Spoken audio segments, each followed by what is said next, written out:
Hey guys, welcome back to my YouTube channel learning humanities. इस video में हम discuss करने वाले हैं limitations of European union.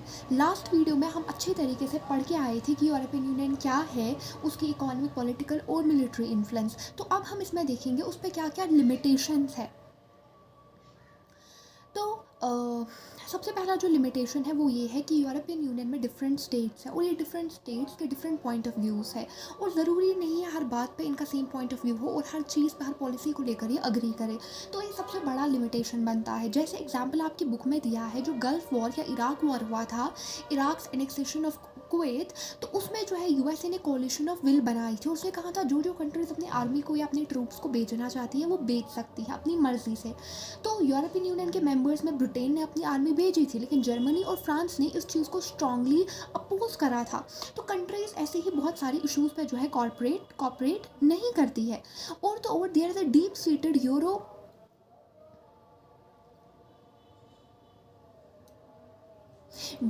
Euro scepticism है बहुत सारे पार्ट्स ऑफ यूरोप में। यानी ये माना जाता है यूरोप जो है उसका मकसद है अपनी आपको एक्सपैंड करना, अपनी इकोनॉमीज़ को इंटीग्रेट करना, और उनका यही मकसद है और वो अपना डोमिनेंस बनाना चाहते हैं।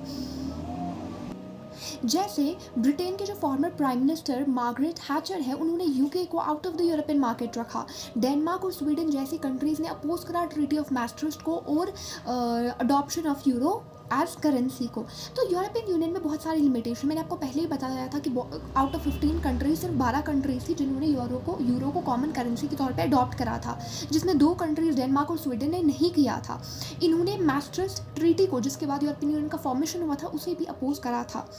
तो यूरोपियन यूनियन, ये सारे रीजन है कि यूरोपियन यूनियन की पावर जो है लिमिट हो जाती है, क्योंकि इनके पॉइंट डिफरेंट स्टेट्स बहुत सारे इशूज़ पे डिफरेंट पॉइंट ऑफ व्यूज़ रखते हैं और ज़रूरी नहीं है हर बात पे माने। और उसकी एग्जांपल आपकी बुक में गल्फ वॉर की दी है।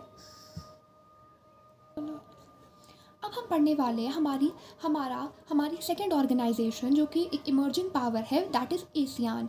एशियान का जो फुल फॉर्म है वो है association of south east Asian Nations.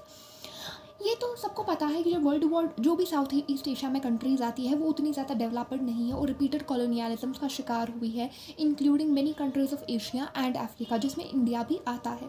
तो हम जो है एक टाइम पे कॉलोनियलिज्म के अंडर थे, कॉलोनी थी किसी ब्रिटेन की, फ्रांस की, पोर्टुगल की, डच की। तो हमने रिपीटेड कॉलोनियलिज्म को फेस करा है, तो हमने बहुत ज़्यादा इकोनॉमिकली और पॉलिटिकली सफ़र किया है।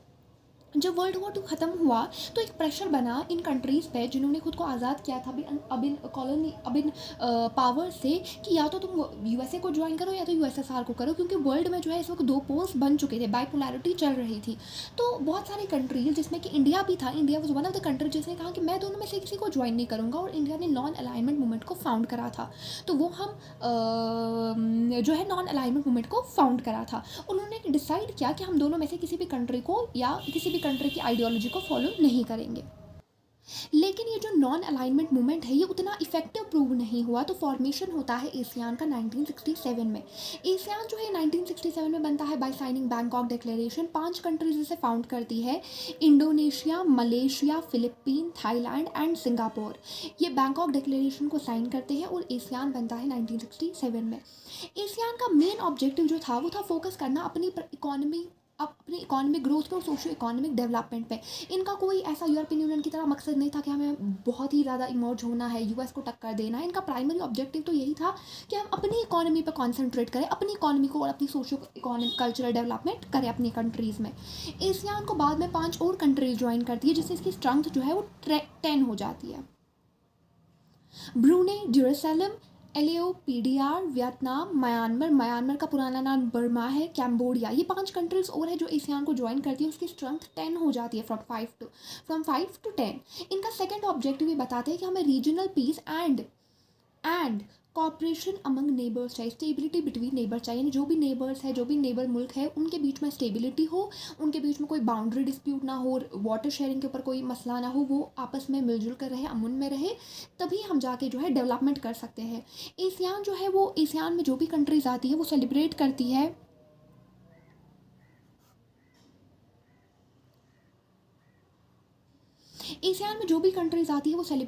है हर साल एशियान वे।